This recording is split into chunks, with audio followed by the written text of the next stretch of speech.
सो मैं एक bold statement देने वाला हूँ। प्रॉम्प्ट इंजीनियरिंग का जो जमाना था वो खत्म हो चुका है। अब एक न्यू वर्ल्ड आया है 2026 में। अगर आप एक एआई इंजीनियर हैं, आप एपीआई कॉल करके कोई भी चैटबॉट बना रहे हो, then you are falling behind. आज इंडस्ट्री में डिमांड चेंज हो चुकी है। उनको ऐसे एआई इंजीनियर चाहिए जो एक वर्कफ्लो बना सके सो दैट एक ऑटोनॉमस एआई एजेंट काम कर सके। नेट पे आपको 3 वर्ड्स में सबसे ज्यादा कंफ्यूजन मिलेगी, जो कि है generative AI, agentic AI and AI agents. So next 10 minutes में मैं आपको एक मेंटल मॉडल दूंगा। On the basis of that आप ये तीनों चीजें बहुत इजीली अंडरस्टैंड कर पाओगे एंड डिफरेंशिएट कर पाओगे। तो इस वीडियो के एंड में केवल 30 सेकंड के अंदर आप ये डिसाइड कर पाओगे कि कोई भी प्रोडक्ट या कोई भी सॉफ्टवेयर या कोई भी सॉल्यूशन पे जो आप वर्क कर रहे हो, क्या वो एजेंटिक है या नहीं है, या सिर्फ एक बेसिक एपीआई कॉल है चैट जीपीटी को, या नाम बदल के आपको बेचा जा रहा है। लेकिन उस टेस्ट को समझने के लिए हम इन तीनों टर्म्स को ब्रेक डाउन करेंगे लाइन बाय लाइन, समझेंगे ये तीनों टर्म्स कहती क्या है।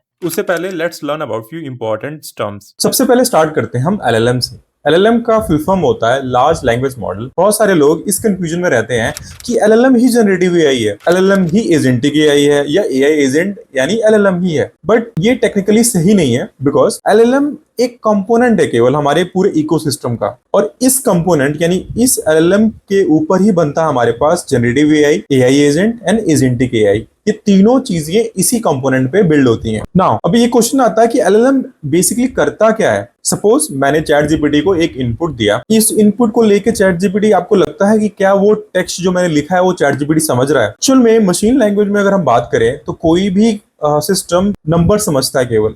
सो फर्स्ट स्टेप हमारा क्या होता है, जो भी हमने लिखा है, जो भी हमारा इनपुट है, उसको कन्वर्ट करना नंबर में। सपोज मैं कोई इनपुट दे रहा हूं एक एलएलएम मॉडल को, क्या वो इंग्लिश समझता है या हिंदी समझता है? नहीं। अंडर द हुड वो क्या करता है, वो उसको बेसिकली नंबर्स में कन्वर्ट करता है। नंबर में कैसे कन्वर्ट करता है? फर्स्टली जो भी हमारा इनपुट था अंडर द हुड, उसको हम क्या करते हैं, फर्स्ट हम उसको टोकन में कन्वर्ट करते हैं। टोकन में कन्वर्ट करने के बाद से उन टोकन्स का हम एम्बेडिंग्स निकालते हैं। एम्बेडिंग्स मींस उस वर्ड को हम हाई डायमेंशनल वेक्टर्स में कन्वर्ट करते हैं। सिंपल वर्ड्स में अगर हम बात करें, tokens means smallest part of the word, and उस वर्ड को जब हम नंबर्स में कन्वर्ट करते हैं that is known as embedding. आपने एक चीज, एक इंटरेस्टिंग पैटर्न यहाँ पे पाया होगा कि जो मॉडल है वो पूरा का पूरा सेंटेंस नहीं देता कभी भी, वो हमेशा वर्ड बाय वर्ड देता है। यानी हमेशा जो प्रीवियस कॉन्टेक्स्ट है उसके पास, प्रीवियस जो भी उसने जनरेट किया text, on the basis of that it will try to generate the next token. So this is why it is known as autoregressive generative AI.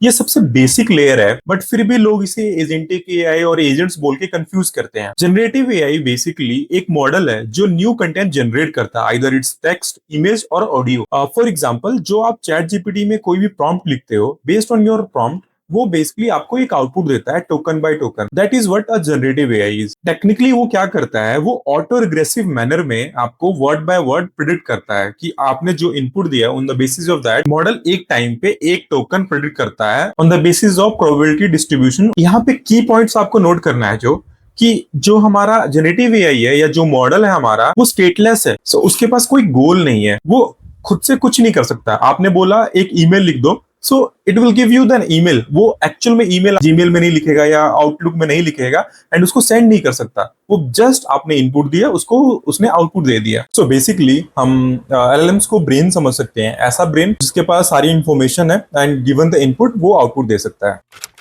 AI agents, यहाँ से totally जो game है हमारी है वो change हो जाती है, और 80% कंफ्यूजन जो होता है वो स्टार्ट भी होता है। सो एआई एजेंट, अगर मैं आपको सिंपलेस्ट समझाऊं, अगर हम एलएलएम को हाथ पैर और इंटरनेट एक्सेस दे देते हैं तो बेसिकली वो एआई एजेंट बन जाता है। कैसे? फॉर एग्जांपल, अभी तक वो उसके पास जो इन्फॉर्मेशन थी उसी के बेसिस पे वो आंसर देता था, बट जैसे ही आप उसको कुछ एक टूल कॉलिंग दे देते हो, जैसे आपने बोल दिया लाइव स्टॉक मार्केट का एक एपीआई दे दिया, तो वो लाइव डेटा फेच करके आपको दिखा देगा by calling that particular API. इसी को हम एआई एजेंट बोलते हैं। एजेंट या इसलिए बोल रहे हैं क्योंकि वो कुछ एक्शन कर पा रहा है। प्रीवियसली जो हमने बोला था कि जनरेटिव एआई क्या था, वो स्टेटलेस था, वो कुछ करता नहीं था, बेसिकली रिएक्टिव नहीं था वो।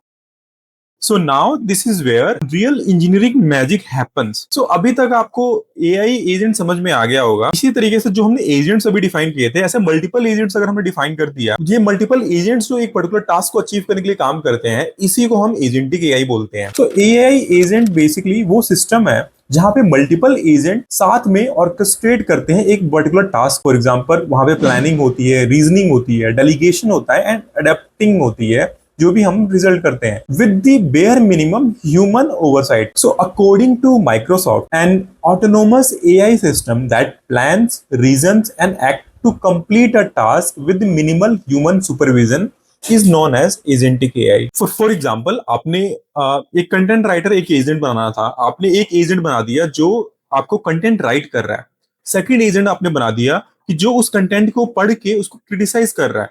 एंड थर्ड एजेंट आपने ऐसा बना दिया जो उन दोनों को पढ़ के, दोनों के रिस्पॉन्स को लेके एक एक न्यू रिपोर्ट और एक न्यू बेसिकली आर्टिकल बनाता। On the basis of that आप उस आर्टिकल को पब्लिश कर सकते हो। सो ये कंटेंट क्रिएटर एक एजेंटिक एआई सिस्टम था जिसने 3 डिफरेंट एजेंट साथ में काम कर रहे हैं और एक गोल को अचीव कर रहे हैं। कि अपग्रेड्स हैं एजेंटिक एआई के ओवर एआई एजेंट, वो बेसिकली ये प्रोएक्टिव है। It does not need to wait for the next input from the user, कि उसको कुछ टास्क जो कंप्लीट करना था वो खुद ही क्या कहते हैं कंप्लीट कर देगा, यूजर के इनपुट की वेट नहीं करेगा on the basis of the previous. और इसके पास एक परसिस्टेंट मेमोरी होती है। Persistent memory means it's remember the context throughout the whole operation. So उसके पास जितना भी आपने अभी तक उसमें बिल्ड किया है उसको कॉन्टेक्स्ट मेंटेन रहता है। और मल्टी स्टेप रीजनिंग होती है। मल्टी स्टेप रीजनिंग बेसिकली वो किसी भी बड़े टास्क को स्मॉल टास्क में डिवाइड कर देता है एंड देन उसको अचीव करता है। और एक और की अपस्किल्स होती है इसके पास, ये सेल्फ करेक्शन होता है इसके अंदर, विच मीन्स जब भी उसको लगता है कि जो भी आउटपुट वो दे रहा है वो गलत है, यानी जो यूजर के टारगेट से मैच नहीं हो रहा है, वो अगेन दोबारा से लूप में जाता है, उसको सही करता है। सो नाउ हमने तीनों टर्म्स पढ़ लिए हैं। एक बार इन तीनों टर्म्स के मेजर डिफरेंस को हम समझते हैं। एजेंटिक एआई में क्या करता है, बेसिकली ये क्रिएट करता है, और एआई एजेंट्स क्या करता है हमारे पास, ये बेसिकली एग्जीक्यूट करता है डिफाइंड टास्क को।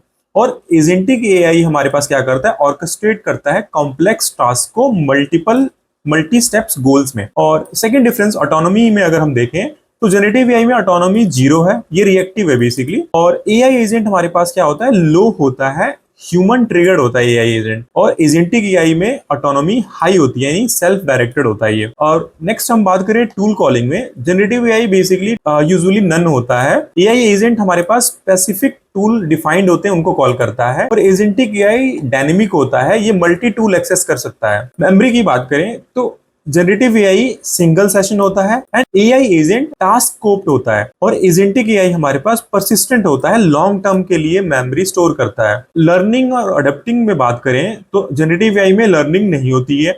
एआई एजेंट जो है उसमें भी लर्निंग और अडेप्टिंग नहीं होता है। और agentic AI basically self correction होता है इसके अंदर, जो हमने प्रीवियसली डिस्कस किया था। सो सेल्फ करेक्शन होता है। ह्यूमन इन्वॉल्वमेंट हमारे पास जनरेटिव एआई में हर स्टेप में होता है। एआई एजेंट में हम गोल सेट करते हैं तब होता है। एजेंटिक एआई में बेसिकली जब हम ऑब्जेक्टिव सेट करते हैं तभी होता है बस। एग्जांपल से अगर समझें, चैट जीपीटी को हम ईमेल लिखने के लिए बोलते हैं, that is generative AI. AI agent मतलब किसी एजेंट को हम बुक करने के लिए बोलते हैं, कोई फ्लाइट हो गया या फिर मेरे ईमेल को रिप्लाई कर दो। और एजेंटिक एआई का एग्जांपल हो गया AI autonomously running a research pipeline. So I hope आपको ये तीनों जो टर्म्स है इनका डिफरेंस क्लियर हो गया होगा। सो कमेंट में आप बताओ कि आपको कौन सा पार्ट अनक्लियर है या कौन सी नेक्स्ट वीडियो आप चाहते हो। मैंने जो प्लान किया है वो एक agentic AI rack based system बनाने का ट्राई कर रहा हूं मैं। नेक्स्ट वीडियो मैं प्रोबेबली उसी को पब्लिश करूंगा। So for that please subscribe. So आप उस प्रोजेक्ट को अपने रिज्यूम में मेंशन कर सकते हो एंड नेक्स्ट इंटरव्यू में आप उस प्रोजेक्ट के बारे में बता सकते हो। सो मिलते हैं नेक्स्ट वीडियो में। Thank you so much.